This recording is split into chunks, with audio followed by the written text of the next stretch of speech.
नमस्कार, welcome to money दुकान। मैं हूं चिन्मयानंद। निफ्टी आज गैप अप में ओपनिंग हो गया था, करीब 22,560-70 यहाँ पर कहीं पर ओपन हो गया था। तो वहाँ से ओपन होने के साथ ही नीचे में थोड़ा सेलिंग का प्रेशर देखने को हमको मिल रहा था।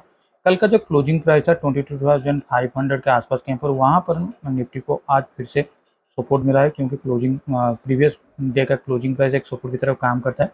तो वहाँ से एक सपोर्ट उसको मिला और वहाँ से फिर से मार्केट अपसाइड की तरफ रैली तो नहीं हो रहा था, लेकिन मार्केट अपसाइड की तरफ मूवमेंट होते हुए आज 22,600 को तोड़ने के लिए कोशिश कर रहा था। और आखिरी आवर में अगर हम देखते हैं तो मार्केट ऊपर की ओर से तो 22,600 को तोड़ा भी है, लेकिन क्लोजिंग बेसिस पे जो वेटेज एवरेज का जो मेथड होता है, उसी हिसाब से मार्केट क्लोजिंग दे दिया है 22,590 से। तो यहाँ से अब आगे क्या हो सकता है, देखिए कल भी मैंने अपने यही वीडियो में हम लोग डिस्कशन कर रहे थे डेली चार्ट के हिसाब से कि मार्केट में हम लोग को यहाँ से जो सेलिंग का प्रेशर दिखाई दे रहा था 22,800 से लेकर 21,800 तक, और वहाँ से फिर से एक ऑफसाइड की तरफ रैली हमको दिखाई दे रहा था।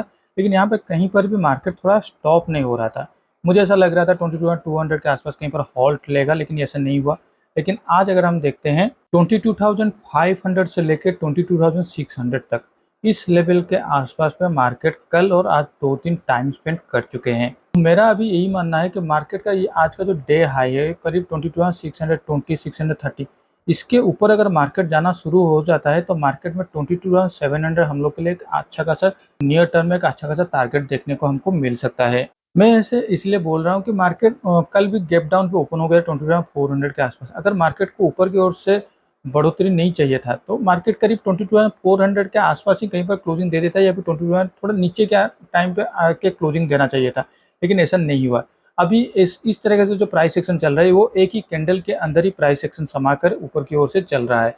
तो इस हिसाब से आज का जो कल का जो क्लोजिंग प्राइस था 22,570-80, कल का जो हाई पॉइंट था 22,570-80, हाँ 600 के आसपास, ये आज तोड़ने की कोशिश कर रहा है। अगर फिर से अगर ये 22,600, 2030 ये सारे लेवल को तोड़ देता है तो मार्केट में अच्छा खासा हम लोग को एक ऑफसाइड की तरफ मोमेंटम हमको दिखाई दे सकता है।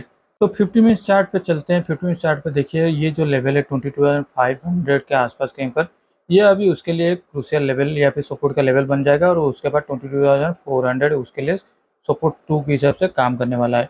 मार्केट अगर फ्लैट और गैप डाउन पे भी ओपन हो जाता है करीब 22,550, 60 ये सारे लेवल पे भी ओपन हो जाता है, तो मुझे ऐसा लगता है फिर से यहाँ पर एक वोलेटिलिटी मार्केट फॉर्मेशन हो सकता है कल, क्योंकि कल निफ्टी का वीकली एक्सपायरी है।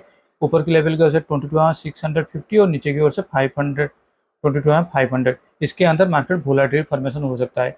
लेकिन मार्केट अगर फ्लैट में ओपन होकर ही पहले ही 50 मिनट चार्ट में अपसाइड की तरफ मोमेंटम होता है, या भी कहीं पर भी थोड़ा सा गैप अप में ओपनिंग होता है 22,650 के आसपास भी कहीं पर भी ओपन हो जाता है, तो हम लोग को स्ट्रेट डायरेक्टली हम लोग को 22,700 का एक टारगेट देखने को मिल सकता है। और उसके बाद मार्केट में 22,700 पे मार्केट किस तरह से परफॉर्म कर रहा है, या फिर वहाँ पर मार्केट किस तरह से होल्ड कर रहा है, ये हमको पहले देखना होगा। अगर कोई भी 2-3 कैंडल 50 मिनट चार्ट का अगर वहाँ पर हॉल्ट हो जाता है तो यहाँ से फिर से हम लोग को और थोड़ा वो अपसाइड की तरफ मोमेंटम कल ही के दिन देखने को मिल सकता है। तो चलिए अब देख लेते हैं बैंक निफ्टी की। और बैंक निफ्टी आज थोड़ा वीक ट्रेड कर रहा था निफ्टी के मुकाबले। बैंक निफ्टी जहाँ पर हम लोग का सपोर्ट लेवल था 47,800, ये आज उसके नीचे आके ट्रेड कर रहा था। मुझे ऐसा लग रहा था मार्केट थोड़ा वीक हो चुका है, क्योंकि बैंक निफ्टी 47,800 नीचे आ रहा है, तो निफ्टी भी हो सकता है फिर 22,500 के नीचे जा सकता है, लेकिन ऐसा नहीं हुआ। निफ्टी यहाँ पर अच्छा खासा मजबूती दिखाई दे रहा था। बैंक निफ्टी थोड़ा वीक ट्रेड कर रहा था।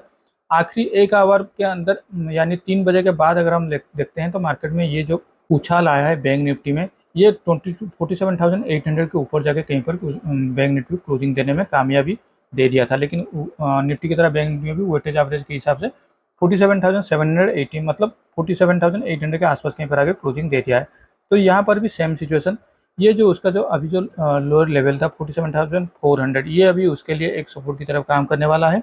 और अपर साइड के हिसाब से 48,200, ये अभी 800 पॉइंट का मोमेंटम आपको मिल चुका है हमारे मंथली एक्सपायरी के दिन के अंदर। तो आइदर और साइड पे कहीं पर भी ब्रेकआउट या ब्रेकडाउन देता है तो हम लोग उस हिसाब से ट्रेडिंग के लिए प्लान आउट करेंगे। लेकिन फिलहाल के लिए अभी इस दो लेवल को तोड़ने दीजिए, या फिर ये दोनों साइड का कॉल एंड पुट ऑप्शन को आप हेज करके कंटिन्यू कर सकते हैं इस मंथ के एक्सपायरी के लिए। तो चलिए अब देख लेते हैं हमारे पोजीशन की ओर। मेरा जो कैरी फॉरवर्ड पोजीशन था, मैंने वहाँ से 2 पोजीशन को आज एग्जिट कर लिया हूँ। 22,300 कॉल ऑप्शन से 22,300 पुट ऑप्शन का मैंने एग्जिट कर लिया हूँ और वहाँ पे अगर हम देखते हैं तो नेट टू नेट में 1000 रुपये का मुझे प्रॉफिट दिखाई दे रहा था। इस पोजीशन को एग्जिट करने का पीछे का लॉजिक यही है कि मैंने जैसे आपको बोला था कि इसी मंथ पे अगर मार्केट इस तरह से अगर वोलेटिलिटी फॉर्मेशन होता है तो मार्केट पे 22,500 से लेकर 600 तक मार्केट कहीं पर भी क्लोज दे सकता है। लेकिन आज दिन भर मार्केट इसी लेवल के अंदर, इसी जोन के अंदर ही ट्रेड होता ही रहा और कल भी मार्केट 22,500 के ऊपर आके क्लोजिंग दे दिया था। आज आखिरी मैंने ये जो पोजीशन निकाला था वो 3 बजे के बाद ही मैंने उस पोजीशन को निकाल दिया हूँ, क्योंकि आज मार्केट 600 के ऊपर क्लोजिंग देने की कोशिश कर रहा था। इसका मतलब अगर कल मार्केट 22,600, 2050 ये सारे लेवल का तोड़ देता है तो मार्केट आसानी से 22,700 और उसके बाद 22,800 तक भी जा सकता है। अगर इस तरह से कुछ होता है तो अभी भी एक्सपायरी होने में अभी भी करीब 6 ट्रेडिंग सेक्शन बाकी है। तो इसके अंदर मार्केट में क्या होगा, ये जो कॉल ऑप्शन का जो प्रीमियम है ये ऊपर की तरफ जितना अप्रिशिएट होगा, अब ये डेप्रिशिएट नहीं हो पाएगा 21,300 का पुट ऑप्शन। हो सकता था मुझे 21,300 पुट ऑप्शन को थोड़ा शिफ्ट करके ऊपर की ओर से जाना चाहिए था, लेकिन मैंने ऐसा नहीं किया। मैंने इस पोजीशन को, दोनों पोजीशन को निकाल दिया हूँ ताकि मैं कल का जो मोमेंटम हो सकता है उसके बाद में एक पोजीशन इसमें ऐड कर सकूँ इस मंथ के एक्सपायरी के लिए। तो आज के लिए इस वीडियो में बस इतना ही। Thank you for watching my video.